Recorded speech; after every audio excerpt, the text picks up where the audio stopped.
Welcome back to Good Day, where you know we love so many things local. Yeah, and there's a lot to love around here. The Huntington Center is one of the big anchors in downtown Toledo, but have you ever been behind the scenes? Someone has. That's our Tim Miller. Yeah. He takes you there. Hey, Tim. Good morning. Good morning, guys. Good Glad to be morning. here. Yeah, so you've taken us a lot of places here around the area. Yes. And people have found really interesting. I know a lot of people were even reaching out to me, hey, I need to, where can I find Tim's the cathedral or, Right. or the Holy Fort Meigs? Rosary. You know, yes.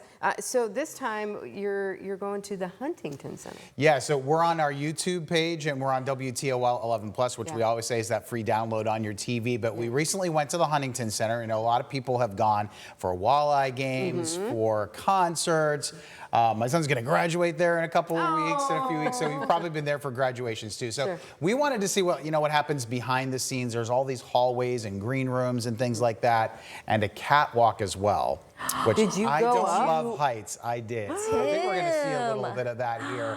But we wanted to see what it looked like behind the scenes because I'm a big behind the scenes kind of person. Yeah, sure. You're like, how do they make it go? Like, how do Exactly. they make everything happen? There's so many things. We started, it was an interesting time when we were there a few weeks ago. They were taking the boards down. The walleye had just finished practice. They were about to go out on the road. They were bringing Monster Jam in, which we've seen. Yeah. A lot of you All the probably dirt. have been to Monster Jam. So we wanted to see what entailed with that when they took things down. They had to take all that glass down. They had to move some of the retractable seats back, and 100 truckloads of dirt were brought in. That was kind of interesting to see. You can see the tarp on some of the first 10 rows there. The splash zone. Yeah, because there's a lot of dirt and for safety too. But we took a look. Here are some of the suites that you can rent out. I mean, look at that view. You can even do that for a concert. There's and the here's catwalk. the catwalk. Oh, This Tim. was shot through my phone because my videographer Wouldn't do doesn't it. love heights and didn't want to go up there. They have catwalks that go down along the side for people to put spotlights up and things like that, rigging and whatnot. But you can go across, or we were able to get across over the ice. Which was where I started to get a little weak in the knees. I'm not thrilled with heights, but I was okay when we were kind of on the sides of the arena. But when we went over the middle was when it kind of hit me, and I said, okay, I think I'm done. I think I'm good. I'm content. They have to get to those places. They do, They have to put the right. lights up and do all the different things for the other events that happen. Yeah, and there are 4-foot rails there, so as long as you have the rails, you're fine. But there are 4 some. foot only? It doesn't seem very high, right? No, it doesn't. But there are some workers that actually have to be tethered because they get into those places. So there's really only one situation where the fans can get up on that part, and that's when they get to the production room, because they have fan experiences where you can actually pull a little rope that blows the horn when the walleye score. Okay. And that's part of our story here too. You will get to see where that is, where it happens. There's like a big air compressor that helps get that horn going. So it's a process. Okay, That's so it's a little bit interesting. more than just pushing a button on Right. the Ground board. floor. Yeah, actually, you'll see it. You pull this rope and then the horn sounds, but you have to be it's ready loud. to go when they score. Yeah. It's a loud, Wow. it's a loud one. Yes. So it does, okay, it makes sense. There's a little What more was the behind that. most surprising thing you experienced when you were at the Huntington Center? One of the minor things that I noticed, that you don't even have to be behind the scenes for that, but they had a self-serve drink station up on the upper concourse. You go to a concert or a game or something, you wait in line forever for food, right?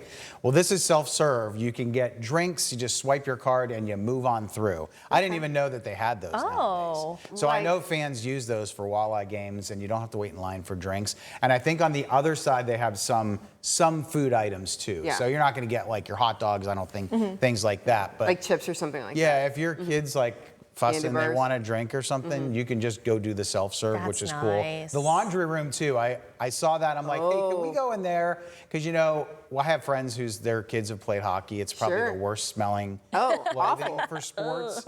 So they have 22 washers and 4 dryers. I thought there would be more than 4 dryers. Oh, wow. And they're constantly going. How do they math that? Yeah, it's 22. I don't know. to- Air dry? Hang them up on the rack. They must be able to get a ton of stuff in the dryer. These are large. You'll see it in the story too. But they even said sometimes they get requests from like the concert performers that they need things washed and cleaned too. Yeah.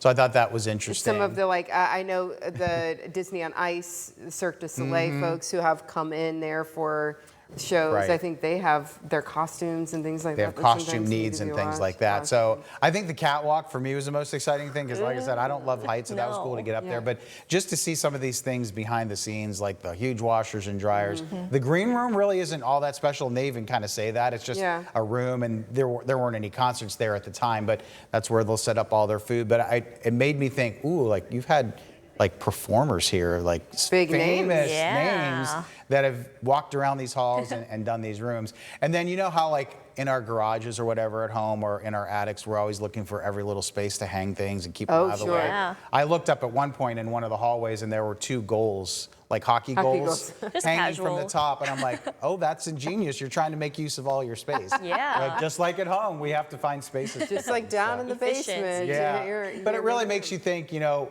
you're watching all these things, and there's so many people that work behind the scenes, like 300 to 350 people during a walleye game behind the scenes to make your experience really stand out. So hats off to all the folks who work at the Huntington Center. Yeah, That's big deal, great. because you want to go and you want to have, if you don't remember, and it's kind of like one of those things, if you go to a game and nothing stands out to you as being bad, you had a good Right. time, It's a good right? It's a good experience. That's what they want. They probably don't want the attention.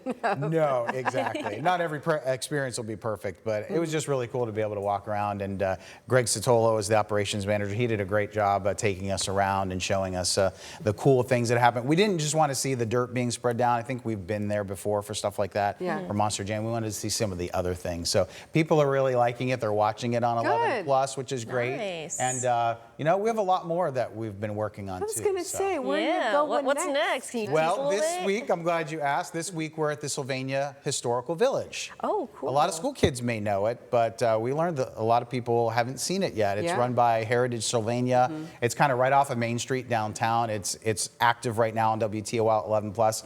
There's a log home from the 1840s where you can see how families lived. We've all done that as kids, right? Yeah. Seeing what life is like. There's a schoolhouse, which is really cool, the Stone Academy. There's a trade barn where they have carpentry and blacksmith demonstrations, and a train depot too, where like Sylvania said goodbye to some of their war heroes when they went off to war. So Yeah, it's wild how very much cool. history is in specifically the Yes. Sylvania area. So cool. We'll look forward to that one as well. But in the meantime, if you don't have Plus downloaded yet on your TV, just search for it on your TV. It's free to download. You can watch Tim Takes You There. You can also see it on YouTube as well if you just want to maybe pull it up on your phone and learn all about the behind the scenes of the Huntington Center. And you guys know we're very limited in our broadcast time, but when you put something on streaming, like they just let me go, which is great. So You can do a full 30-minute episode. Very good, Tim. fun. Good to see you. Thanks for being here. Tim. thank you.